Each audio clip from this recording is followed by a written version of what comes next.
The quarterbacks. We start off with a game with 2 starting NFL quarterbacks. What? That's really rare. We've 8 games today. I'm not sure how often we'll be able to say that. We also have Cardinals, Bears, Colts, Falcons, Giants, Eagles, Jags, Bucks, Lions, Vikings, Packers, Panthers, and Ravens, Niners. It's amazing this time of year how you have like 3 or 4 games where you're really all in on them. And there are at least 2 games there where I'm just like, I don't care. There's no fantasy relevant players. Neither team's in the playoff hunt. I don't give a shit. But we'll start with, we've got some I guess we've got some good fantasy options here and 2 borderline playoff teams for various degrees and different reasons. Start with quarterbacks. The rankings here, we have 7th best matchup for Derek Carr and the 7th worst matchup. Oh, I thought that was my kid. I'm like, wait, my kid. No, that's mine. 7th best matchup for Carr, 7th worst matchup for Stafford. Having said that, I feel confident and it backs me up. Stafford is my 9. Carr is my 21. Stafford has been on fire. I don't love this matchup, but, after this we go Goff, Mayfield, Kyler, Russ, Geno. 9 is about, even in a bad matchup, 9 is about as low as I can move Stafford, and I even feel like I might move him 1 above Tua here. So I think Stafford is a must-start this week, and Derek Carr is a QB2 in a Superflex league. That's about it. What do you got here? Yeah, I'm right there with you. Like, I have Stafford and Geno kind of paired together, along with that Goff tier. Like, I really like all of those matchups. You can move up a little higher. He's 13 for me, but you're talking about 9. I totally see that. It's like Jordan Love, Baker Mayfield, and this kind of cuts off into like the truly elites with like Purdy and Fields and stuff like that. So once you get from 9 to about 14, 15, that's kind of a tier I'm moving around. But yeah, like I 100% trust Stafford. He's been on fire lately, and I know the matchup is not as good, but there's no way I would play Derek Carr over Matthew Stafford. Like, that's just, you're asking for trouble. So it's 100% with you on Stafford. I think Carr is 21 for me. Let me double check. He's 23 for me too. Yeah, no, he's 23. He's 1 spot below Aiden O'Connell. So that shows you how I feel about Derek Carr this week. No, thank you. I want nothing to do with that. So I have Aiden O'Connell down at 28, man. It's not good. It's not great. Let me tell you. If we're talking about Derek Carr in the same sense with Aiden O'Connell, it's an issue. All right, the running backs here. 4th worst matchup for the Saints. The Rams get the 9th worst matchup. Got to have some must starts here regardless. Sorry, I'm loading my rankings up. I'm not as with it today as I should be. I have Kyren Williams at 2 overall. Alvin Kamara at 5. So I have 2 top 6 running backs in this game. I want no part of Jamal Williams. I think Kendre Miller is out. I want no part of Freeman or Evans. So you have 2 must starts for me, and everybody else is in a void. What do you got? Yeah, these are the true fantasy just special players that you want in your lineups. You're starting them wherever you have them. Kyren Williams has the best role in the NFL pretty much. If it's not the best, he's like the second best role. It's just he gets all the work, all the touches, all the high value touches, everything you could want from a fantasy running back.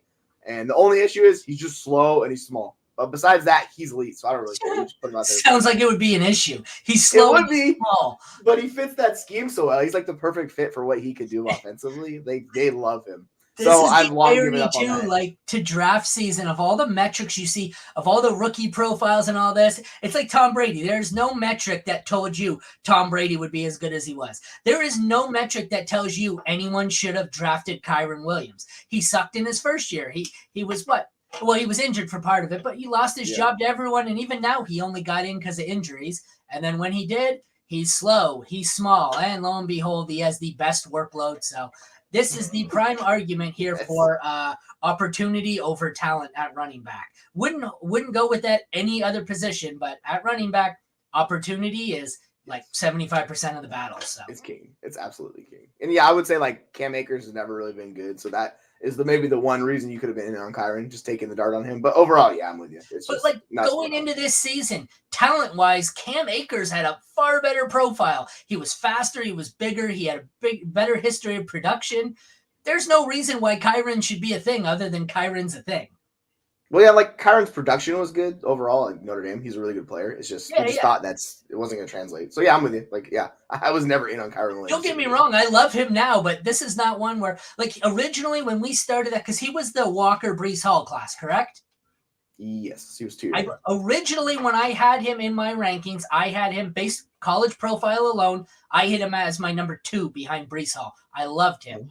We got through the Senior Bowl. He didn't look good. We got through the Combine. He didn't look good and didn't test half the ones you'd want to see. Yeah. And he fell to like 7 for me. And I drafted him. I think I drafted him in the 5th round of one league. And even then, I ended up dropping him when he got hurt. And it was just amazing how you can be so in on someone, so out on someone, and then he can be back out. He is the running back version of Quentin Johnston for me. QJ was my number 1. Then he was almost off my board. Then he was kind of on my board. I'm all over the place with 1 or 2 of these guys every once in a while. Yeah, it's very fitting the Rams have 2 of these guys in Kyren and Puka. Like 2 of these guys that everyone's out on, and they're absolute superstars. So, it's just amazing these cases, though, where the film tells you one thing and the metrics tell you, or the performance tells you the exact opposite, and it's going, oh, I have no idea. Do I go with the analytical side of my brain or the film side here? And I'm going, I don't know what to do with these guys. So. Right, exactly. Moving on to the wide receivers, we have the 3rd worst matchup for the Rams, and the Saints get the 14th best matchup. I think at least one of the Rams will be ranked the highest out of this group. It's Cooper Kupp for me at 8. Then I'm moving down. I have Puka at 20. Olave at 17 and Puka at 20. I think that's pretty safe for me. I like Cooper Kupp far better than anyone else. Olave I have ranked higher than Nacua. He worries me a little. This quarterback play sucks. His health status has sucked. But he's a spot where he plays tonight. If you got him, you probably got to get him in your lineup. So other than that, I think I'm going to roll down here. I don't think I have. My next highest guy is Shaheed at 43. I don't particularly want to go with him or anybody else in the receiving rooms here. And I have Demarcus Robinson at 68. But what do you think about mainly the 3 receivers here in this one? Yeah, like the coach said Olave is good to go. So I'm treating him as if he's healthy. It sucks like last week we were hoping he would play. It did not happen. So, he's healthy. He's rested. He should be fine. I do have him as when he said Olave was good to go, did he happen to factor in that his quarterback's Derek Carr? Yeah. No. Yeah, if only he was talking about for fantasy. Maybe not good to go. Maybe not good. He's okay to go, but not good to go. Yeah, it's been a very frustrating year for Chris Olave. The guy is extremely talented. It's a lot of that class needs a quarterback. Yes, I was just thinking him and Garrett Wilson. Man. I know, man. It's brutal. It's so bad. Drake London, same shit. Like get these guys quarterbacks, man. Just get them quarterback. They'll be incredible. But yeah, I have Olave splitting the difference between the 2. Kupp has been awesome the entire year. So has Puka, but it's just like we've seen Kupp shift forward a little bit more. So in this matchup, I like him the most. But overall, they're all top 24 options. Like I'm playing all 3 of them everywhere I have them. And yeah, the matchup is not as great for the Rams wide receivers. Honestly, I don't care. Like I trust that offense against the Saints. Like they should produce points. The tight end situation is truly terrifying for me. In my start-sit column, I have Taysom Hill as a start. 5th best matchup. 11th best matchup for Higbee. I do not have him as a start. This is terrifying. Higbee I've got down at 26. I want no part of him. The Saints are good against tight ends. Mediocre against tight ends.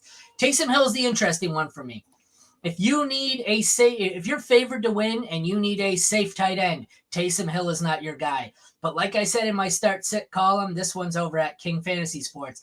Taysom Hill has probably the highest ceiling of any tight end in fantasy. Anyone.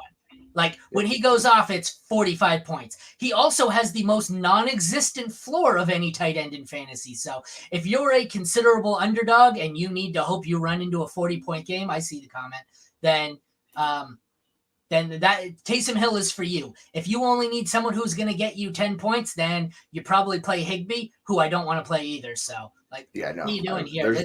This is scary. No world. I'm not touching Higbee. That just sounds like you're asking for trouble. We've seen Higbee disappoint basically his entire career. Like, I'm not risking playoffs with Tyler Higbee. I would much rather go with Taysom Hill and shoot for the upside. If it burns me, cool. Like, Higbee just doesn't have upside to me. So, yeah, I'll fire up Hill if you need it. Like, you're in the tight end 15 range, and you're looking at guys like Mayer, Otten, Kraft, Schultz, stuff like that. Like, I'll fire up Taysom Hill in that range. I'm going to run through the last here, kicker and defense. We have a kicker question, so I'll get to that in 1 second there, George. Kickers, I actually like both these guys this week. For Haversack, 15th best matchup. For Groupie, 6th best matchup. I think I have them. Haversack I have at 10. Groupie, I have a little further down, well, way further down at 20. I think you can get away with streaming both. I would much prefer Havrisik. The DSTs, we have fourth worst matchup for the Saints, 12th worst matchup for the Rams. I don't think either of them cracked my top 12. Rams at 18, Saints at 29. So if you can avoid either of them, I would do so. If you don't have, do you have anything to add to that? If not, I'll get to the question. No, I'm with you. Like that's how I view it.